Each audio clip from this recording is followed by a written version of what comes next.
ओम नमः शिवाय। दोस्तों, मिथुन राशि वाले जातकों का इस चैनल पे स्वागत है। इस वीडियो में हम आपको बताने जा रहे हैं 1 अगस्त 2020 को दैत्य गुरु शुक्र, जो कला और सौंदर्य के कारक हैं, आपकी राशि यानी मिथुन राशि में प्रवेश कर रहे हैं। तो इसका सभी राशियों के ऊपर प्रभाव पड़ेगा और सभी राशियों के ऊपर इसका अलग अलग प्रभाव पड़ेगा। तो इसका मिथुन राशि वाले जातकों के ऊपर कैसा प्रभाव पड़ेगा, इस वीडियो में हम आपको बताएंगे। तो देखिए, 1 अगस्त 2020 को सुबह में 5:09 पर मिथुन राशि में प्रवेश करेंगे और 1 सितंबर तक यहाँ पर मौजूद रहने वाले हैं। तो अगर बात की जाए शुक्र को के बारे में, अगर हम आपको जानकारी दें तो देखिए, दाम्पत्य, प्रेम और कला से जुड़े हुए सभी चीजों पर इन्हीं का व्यापक रूप से प्रभाव होता है।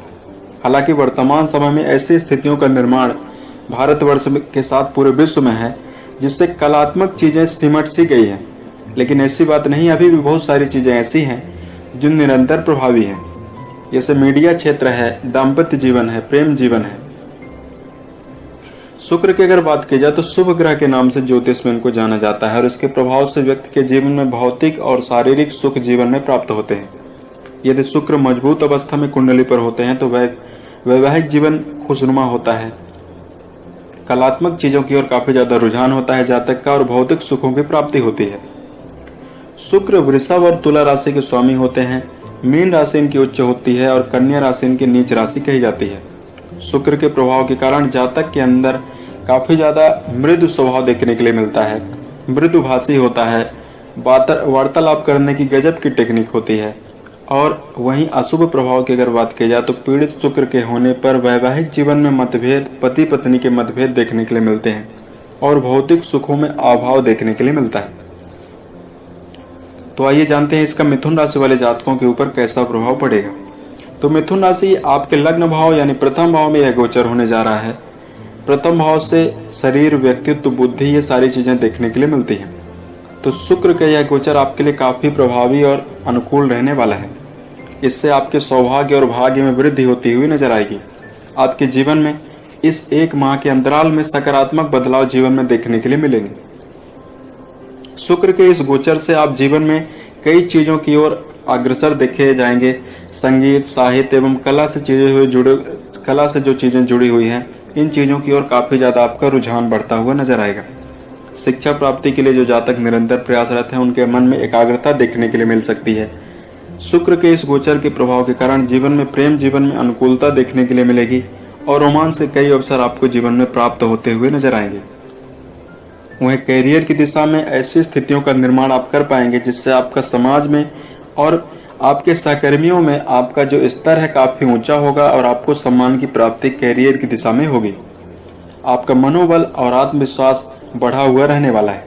इस गोचर से आपको आकस्मिक धन लाभ प्राप्त होने की संभावना बनती हुई नजर आएगी।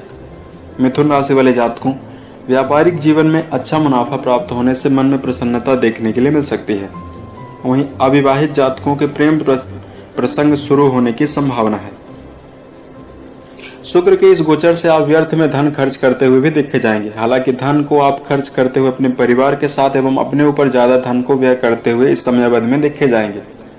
अपने स्वास्थ्य को पूरी तरह से आपको इस समय अवधि में ठीक ठाक रखने की आवश्यकता है। एलर्जी की भी संभावना बन सकती है और इस समय अवधि में आपका जो मन है, वासनात्मक क्रियाओं में आपकी रुचि काफी ज्यादा बढ़ सकती है। तो आपको इस चीज पर नियंत्रण रख के चलना चाहिए और खर्च पर भी आपको नियंत्रण जरूर रखना चाहिए। तो ये रहा मिथुन राशि वाले जातकों के ऊपर शुक्र गोचर का प्रभाव। अगर आपके लिए कुछ उपाय की बात की जाए तो घर में जो आपके माता पिता तुल्य लोग हैं, उनके आशीर्वाद को लेकर कोई कार्य को करना चाहिए।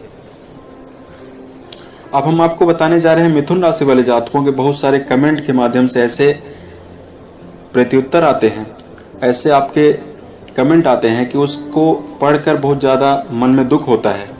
जीवन में निरंतर आप संघर्षरत हैं, तो हम आपको एक स्टोरी के माध्यम से जीवन में आगे बढ़ने के लिए आपको मोटिवेशन देने जा रहे हैं। तो देखिए, समुद्र के किनारे एक बच्चा एक बार बैठकर रो रहा था।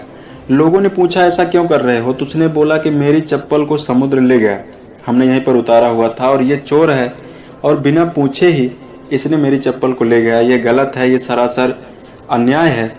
ऐसा कह के बच्चा काफी ज्यादा रो रहा था और उसने रेत पर कुछ समय पश्चात ऐसा लिख दिया कि समुद्र चोर है।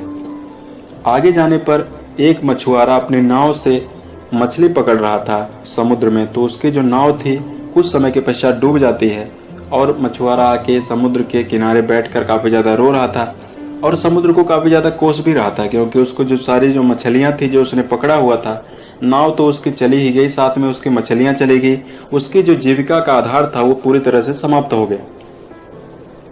कुछ आगे जाने पर एक लड़की जो है समुद्र में डूब जाती है और उसकी माँ जो है समुद्र के किनारे बैठकर काफ़ी ज़्यादा रो रही थी और समुद्र को कोस भी रही थी। हवा ने ये सारी चीज़ें देखी और उसने समुद्र से जाके सवाल किया, चूंकि हवा समुद्र की दोस्त थी। उसने पूछा कि ऐसा भाई क्यों करते हो?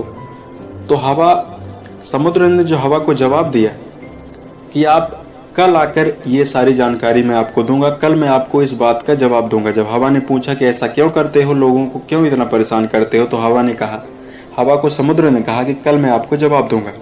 जैसे ही कल हवा ने समुद्र के किनारे देखा तो एक बच्चा बहुत ही ज़्यादा उछल कूद कर रहा था, बहुत ज़्यादा हंस रहा था और समुद्र के किनारे बहुत ज़्यादा प्रसन्न चित्त होकर समुद्र को धन्यवाद स्थापित कर रहा था, धन्यवाद दे रहा था।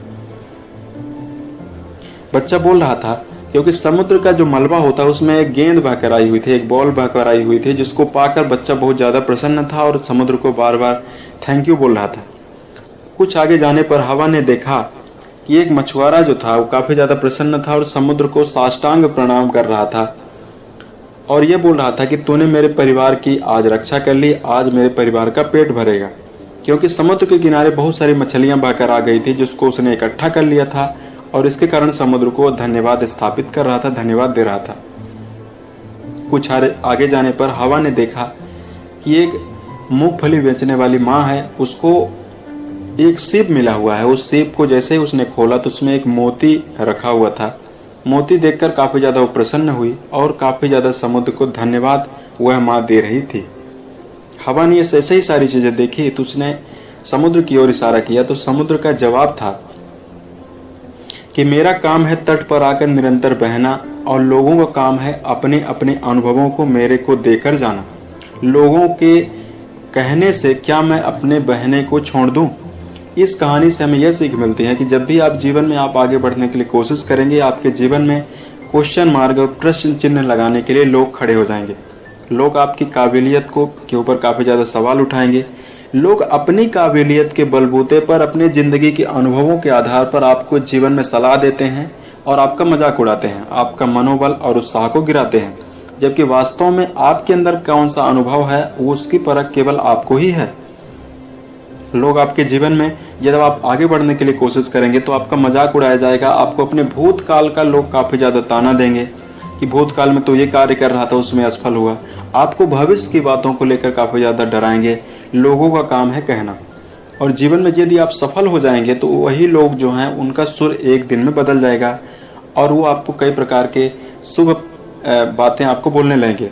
जैसे बोलेंगे मैं आपको जान रहा था कि आप पहले से ही ऐसे कार्यों को कर पाओगे।